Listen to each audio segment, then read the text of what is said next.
Hello दोस्तों, नमस्कार। आज से अपन भारत की भूगोल इंडियन जियोग्राफी के बारे में अध्ययन करेंगे। और इंडियन जियोग्राफी का कंपटीशन एग्ज़ाम में, कॉम्पिटिटिव एग्ज़ाम में कितना महत्व है और कैसे कैसे क्वेश्चन पूछे जाते हैं, इन सब का डिटेल से अध्ययन करेंगे। इंडियन जियोग्राफी को शुरुआत से लेकर अंत तक बिल्कुल टॉपिक वाइज एकदम बेसिक से लेकर एडवांस तक बिल्कुल सरल साधारण भाषा में अध्ययन करेंगे। ठीक, इंडियन जियोग्राफी के अंतर्गत सबसे बेसिक टॉपिक भारत की स्थिति एवं विस्तार। ग्लोब के अंदर भारत की स्थिति कहाँ पर है, उसका अध्ययन अपन बेसिक की शुरुआत करेंगे। जियोग्राफी का सबसे बेसिक टॉपिक है, सबसे पहला टॉपिक कि भारत की ग्लोब के अंदर स्थिति कहाँ पर है, उसका अध्ययन करेंगे। ये ग्लोब है, ग्लोब में ये उत्तर दिशा है, ये दक्षिण, ये पूर्व और ये पश्चिम दिशा को अपने डिनोट कर दिया। अब इस रेखा को अपन 0 डिग्री अक्षांश रेखा,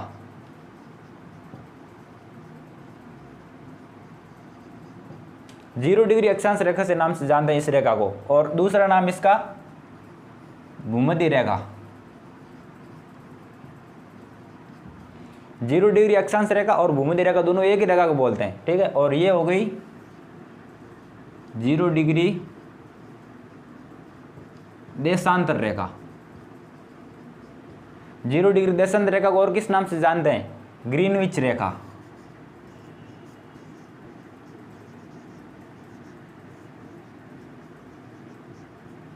जीरो डिग्री देशांतर रेखा, इसको ग्रीनविच नाम से जानते हैं, और 0 डिग्री अक्षांश रेखा को भूमध्य रेखा के नाम से जानते हैं। अब इसमें जितनी भी खड़ी रेखाएं होगी वो सभी देशांतर रेखाएं होगी। ये सभी रेखाएं देशांतर रेखाएं होगी। इसमें जैसे अपन आगे बढ़ने के वैसे वैसे कोण बढ़ता जाएगा, और जो हॉरिजॉन्टल सभी दिशाएं होगी वो सभी अक्षांश रेखाएं होगी।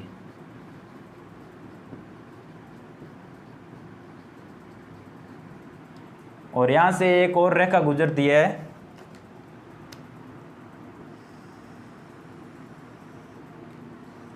ये है कर्क रेखा।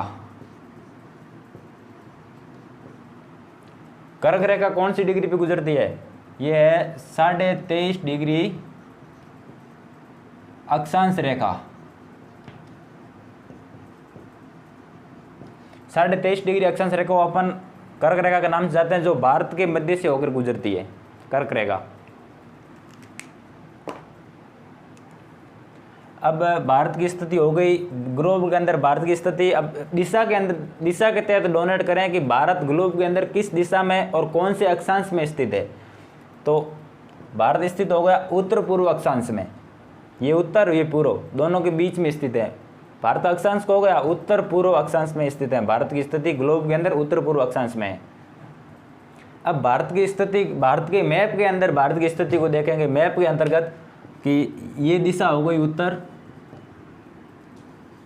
दक्षिण, पूर्व और पश्चिम।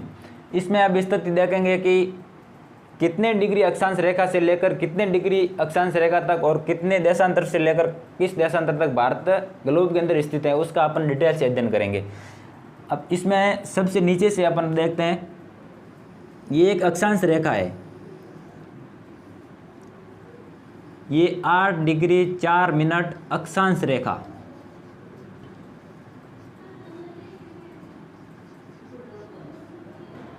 आठ डिग्री 4 मिनट अक्षांश रेखा। और यहां पर एक रेखा स्थित है 37 डिग्री 6 मिनट अक्षांश रेखा। भारत उत्तर से सबसे उत्तरतम बिंदु, भारत की मुख्य भूमि का सबसे उत्तरतम बिंदु है 37 डिग्री 6 मिनट अक्षांश रेखा, और सबसे दक्षिणतम बिंदु है मुख्य भूमि का, वो है 8 डिग्री 4 मिनट अक्षांश रेखा। पश्चिमतम बिंदु है वो है 68 डिग्री 7 मिनट पूर्वी देशांतर रेखा,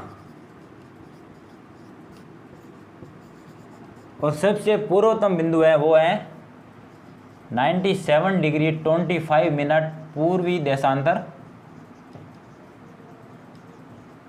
रेखा। ये बात कर दे। सबसे पूर्वी रेखा है पूर्वांतर में 97 डिग्री 25 मिनट और सबसे पूर्वी देशांतर रेखा है, सबसे पश्चिम में भारत है, वो 68 डिग्री 7 मिनट पूर्वी देशांतर रेखा। ये भारत की स्थिति हो गई है। भारत का मतलब मुख्य भूमि 37 डिग्री 6 मिनट उत्तर में और दक्षिण में 8 डिग्री 4 मिनट और 68 डिग्री 7 मिनट पूर्वी देशांतर रेखा से लेकर के 97 डिग्री 25 मिनट पूर्वी देशांतर रेखा, ये पूर्व की स्थिति है। अब भारत की ये डिस्टेंस कितनी है और इस बिंदु से इस बिंदु की डिस्टेंस कितनी है वो अपन देखेंगे।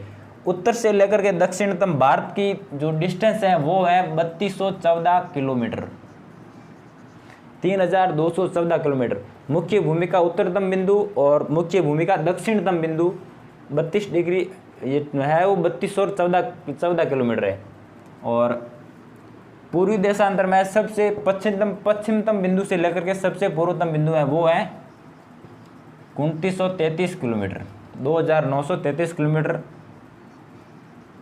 ये डिस्टेंस हो गई। ये डिस्टेंस ज़्यादा है और ये डिस्टेंस पश्चिम से लेकर पूर्व कम है और उत्तर से लेकर दक्षिण तक ये डिस्टेंस ज़्यादा है। अब इसमें और एक यहाँ पर बिंदु है, ये है भारत की मुख्य भूमि का तो अंतिम बिंदु हो गया ये 8 डिग्री 4 मिनट। और यहाँ पर एक पड़ता है इंदिरा पॉइंट,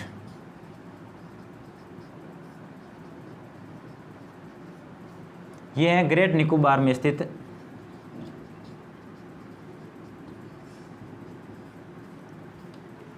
अब देखेंगे कि सबसे उत्तरतम बिंदु कौन सा है।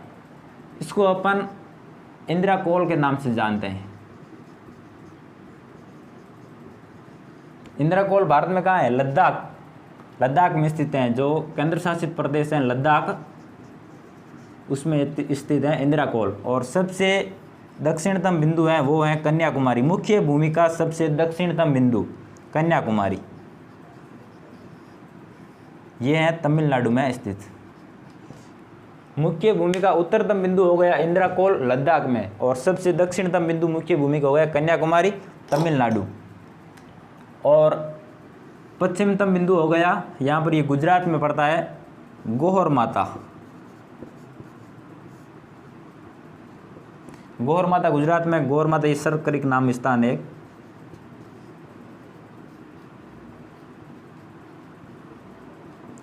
और सबसे पूर्वतम बिंदु है वो है अरुणाचल प्रदेश में एक जगह पड़ती है, नाम अटपटा है, बलांगू किबेतु। आपको नाम से याद रखना है,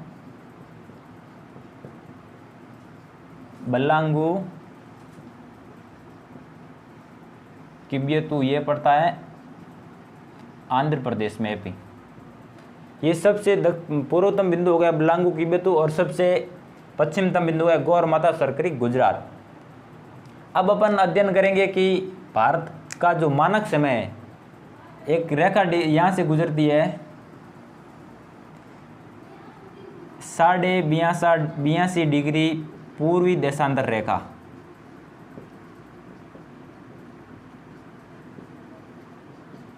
साढ़े 82 डिग्री पूर्वी देशांतर रेखा भारत के मानक समय को निर्धारित करती है। ये भारत के मानक समय को निर्धारित करती है। भारत की मानक समय रेखा बोल सकते हैं इसको। 82.5 डिग्री पूर्वी देशांतर रेखा भारत की मानक समय रेखा है। और जिस स्थान पर ये क्रॉस होता है, यहाँ पर एक स्थान है नैनी जगह पर, ये दोनों सेंटर पॉइंट है मानक समय रेखा का। और पश्चिम से लेकर पूर्वी रेखा के बीच का सेंटर पॉइंट है, नैनी के नाम से जानते हैं इसको। अब अपन ग्रीनविच रेखा से भारत के मानक समय का निर्धारण करेंगे। ये हो गई ग्रीनविच रेखा।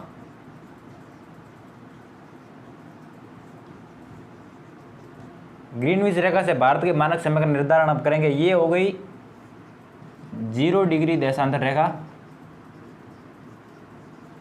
और जो भारत की मानक समय रेखा है वो है 82.5 डिग्री पूर्वी देशांतर रेखा। 82.5 डिग्री पूर्वी देशांतर रेखा। 82.5 डिग्री पूर्वी देशांतर रेखा भारत के मानक समय का निर्धारण करती है। और ये 0 डिग्री अक्षांश देशांतर रेखा जो ग्रीनविच रेखा से नाम से। अब ग्रीनविच रेखा से भारत के मानक रेखा का निर्धारण करेंगे। अब 1 डिग्री बराबर होता है 4 मिनट। 1 डिग्री बराबर 4 मिनट। अब ग्रीनविच रेखा से भारत के मानक समय रेखा की दूरी कितनी है? 82.5 डिग्री। ठीक है, अब अपन अध्ययन करेंगे कि कितने होता है। 82 डिग्री हो गई, इसको 4 से गुणा करें, 8 8, ये हो गए 328 मिनट। 1 डिग्री में 4 मिनट, 82 डिग्री में इसको 4 से गुणा करेंगे 328 मिनट, और एक आधा डिग्री और है, इसको 4 से गुणा करेंगे तब ये 2 मिनट और आ गई। टोटल मिनट कितनी हुई? 328 मिनट 82 डिग्री की हो गई और आधा डिग्री की 2 मिनट और हो गई, ये टोटल हो गई 330 मिनट। ग्रीनविच रेखा से भारत का मानक समय रेखा कितना आगे है? वो 330 मिनट आ गए। 330 मिनट का मतलब क्या हुआ? 300 मिनट हो गए 5 घंटे और 30 मिनट ऊपर, मतलब 5 घंटे 30 मिनट। अब ग्रीनविच रेखा से भारत का मानक समय रेखा है, मतलब जो भारत में समय निर्धारण किया जाता है वो 5.5 घंटे आगे है। ग्रीनविच रेखा से 5.5 घंटे भारत का मानक है, समय है वो आगे है। अब अपन भारत में कर्क रेखा किस किस राज्य से गुजरती है उसका अध्ययन करेंगे। अब भारत के मैप में कर्क रेखा को रिन्यू करते हैं।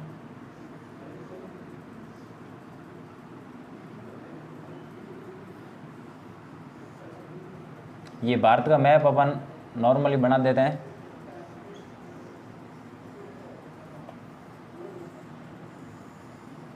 ये भारत का मैप अपन नॉर्मल बना देते हैं। अब भारत की मैप में कर्क रेखा यहां से गुजरती है, ऐसे माना तो बिल्कुल मध्य से, भारत के बिल्कुल मध्य से कर्क रेखा गुजरती है। और कर्क रेखा को अपन 23.5 डिग्री उत्तरी अक्षांश रेखा के नाम से जानते हैं। 23.5 डिग्री उत्तरी अक्षांश रेखा के नाम से जानते हैं, जो भारत के बिल्कुल मध्य से, मानना तो बिल्कुल मध्य से गुजरती है। अब कर्क रेखा भारत के किस किस राज्य से गुजरती है उसका भी अपन अध्ययन करेंगे। सबसे पहले ये गुजरती है गुजरात से, भारत के अंदर प्रवेश करती है गुजरात, आगे आ गया राजस्थान, MP, छत्तीसगढ़, यहाँ झारखंड, यहाँ पश्चिम बंगाल, त्रिपुरा और मिजोरम। अब देख लें, सबसे ये गुजरात, राजस्थान, मध्य प्रदेश, छत्तीसगढ़,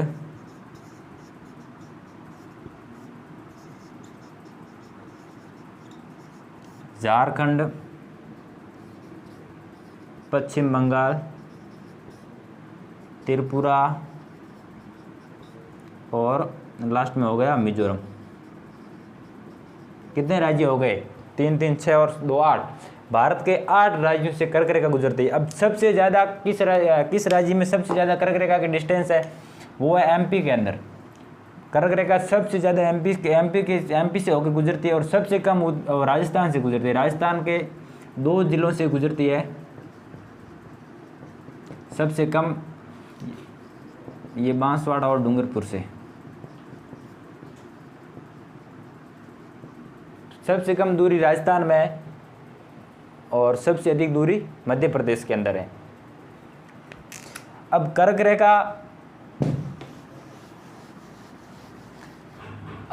रेखा पर सबसे बड़े शहर कौन से? भारत के जो 4-5 ऐसे बड़ी सिटी है जो कर्क रेखा के लगभग ऊपर स्थित है, उसका अपन अध्ययन करेंगे।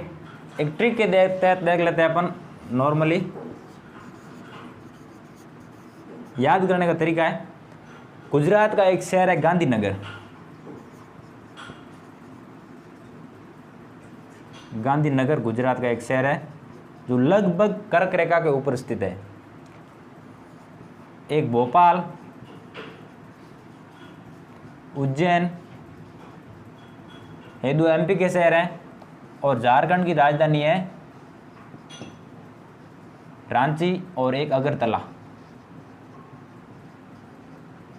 ये 5 बड़ी सिटीज है जो कर्क रेखा के लगभग ऊपर स्थित है। अब इसमें एक बात एक इंटरेस्टिंग याद रखनी है कि रांची जो एकमात्र राजधानी है जो कर्क रेखा के ऊपर स्थित है, भारत की एकमात्र राजधानी जो कर्क रेखा के ऊपर स्थित है वो है रांची, झारखंड की राजधानी है। इसको अभी स्पेशल याद रखने का है। अब इसमें देख लेते हैं, ये याद करने की ट्रिक, ये हो गया गांधीनगर, यू से हो गया उज्जैन, आर से हो गया रांची, बी से हो गया भोपाल और ए से हो गया अगरतला। गांधीनगर गुजरात से शुरू होती है तो अपन गुजरात में एक प्रसिद्ध लोक नृत्य है गरबा, उसके तहत अपन याद रख सकते हैं कि GORBA से गांधीनगर, उज्जैन, रांची, भोपाल और अगरतला। अब अपन मानक रेखा, जो भारत की मानक समय रेखा है उसके बारे में अध्ययन करेंगे कि मानक रेखा किस किस राज्य से गुजरती है, उसका अध्ययन करेंगे। मुख्यतः ये 5 राज्य से गुजरती है। मानक समय रेखा वो भारत के 5 राज्यों से गुजरती है, उसका अध्ययन करेंगे। सबसे ऊपर से देखें तो उत्तर प्रदेश है एक राज्य, और दूसरा है मध्य प्रदेश, और तीसरा है छत्तीसगढ़, उड़ीसा और आंध्रा। भारत की मानक समय रेखा उत्तर प्रदेश, मध्य प्रदेश, छत्तीसगढ़, उड़ीसा और आंध्र प्रदेश, ये 82.5 डिग्री जो पूर्वी देशांतर रेखा है, जिसको भारत की मानक समय रेखा कहते हैं, वो भारत के 5 राज्यों उत्तर प्रदेश, MP, छत्तीसगढ़, उड़ीसा और मध्य आंध्र प्रदेश से गुजरती है। अब एक इंटरेस्टिंग पॉइंट और है,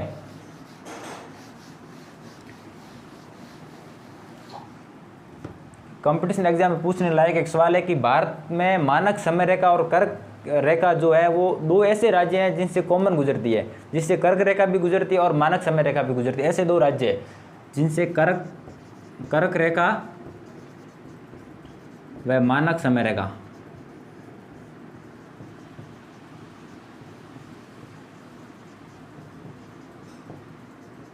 दोनों गुजरती है। वो 2 कौन से राज्य हैं? इन दोनों राज्यों में एक राज्य पड़ता है मध्य प्रदेश और छत्तीसगढ़। भारत के 2 ऐसे राज्य हैं जिनसे मध्य प्रदेश और छत्तीसगढ़ 2 राज्य हैं जिनसे कर्क रेखा 23.5 डिग्री उत्तरी अक्षांश रेखा और मानक समय रेखा जो 82 डिग्री पूर्वी देशांतर रेखा, दोनों रेखाएं गुजरती हैं MP और छत्तीसगढ़ से। 32,87,263 किलोमीटर वर्ग किलोमीटर, 32,87,263 वर्ग किलोमीटर है जो भारत का कुल क्षेत्रफल है। और विश्व के क्षेत्रफल में भारत का क्षेत्रफल का कितना योगदान है, वो है 2.42%। ये विश्व के क्षेत्रफल में भारत के क्षेत्रफल का योगदान, विश्व के क्षेत्रफल में भारत का योगदान, ये हो गया 2.42%, 2.42%। ठीक है। अब अपन अध्ययन करेंगे कि क्षेत्रफल के आधार पर विश्व में भारत का कौन सा स्थान है, सबसे बड़ा देश कौन सा है क्षेत्रफल के हिसाब से, उसका अध्ययन करेंगे क्रम से कि कौन सा सबसे बड़ा है, भारत का कौन सा स्थान लगता है।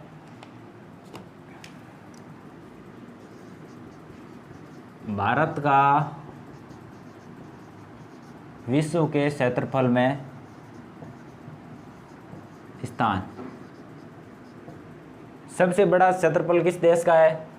एक ट्रिक है छोटी सी,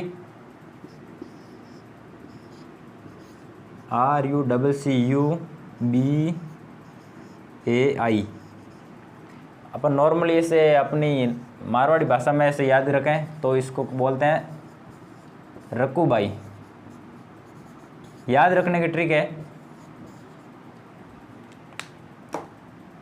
सबसे बड़ा क्षेत्रफल है वो है 1 नंबर पे रसिया, रूस। 2 नंबर पे है कनाडा। 3 नंबर पे है चीन।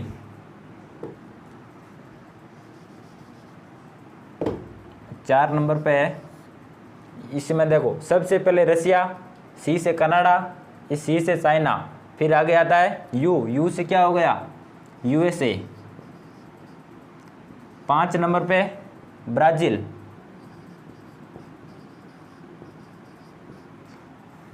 6 नंबर पे ऑस्ट्रेलिया और 7 नंबर पे इंडिया। विश्व के क्षेत्रफल सबसे ज़्यादा क्षेत्रफल रशिया का है, 2 नंबर पर कनाडा, 3 नंबर पे चाइना, 4 पे यूएसए, 5 पे ब्राज़ील, 6 पे ऑस्ट्रेलिया और 7 नंबर पे भारत है। ये याद रखने की ट्रिक है, RCCUBI रकुबाई, याद रखने की नॉर्मल ट्रिक है, कंपटीशन एग्जाम में पूछते हैं। ये सबसे ज़्यादा क्षेत्रफल रशिया का हो गया और भारत का भारत का स्थान है 7वां। 4-0। विश्व में सबसे कम क्षेत्रफल वाला देश कौन सा, उसका भी अपन अध्ययन कर लेते हैं कि विश्व में सबसे कम क्षेत्रफल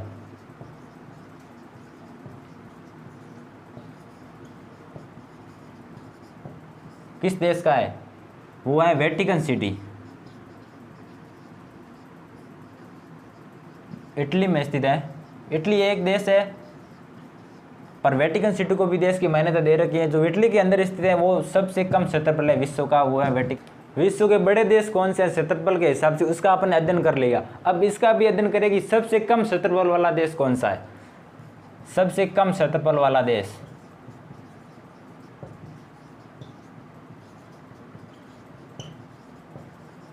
वो है वेटिकन सिटी।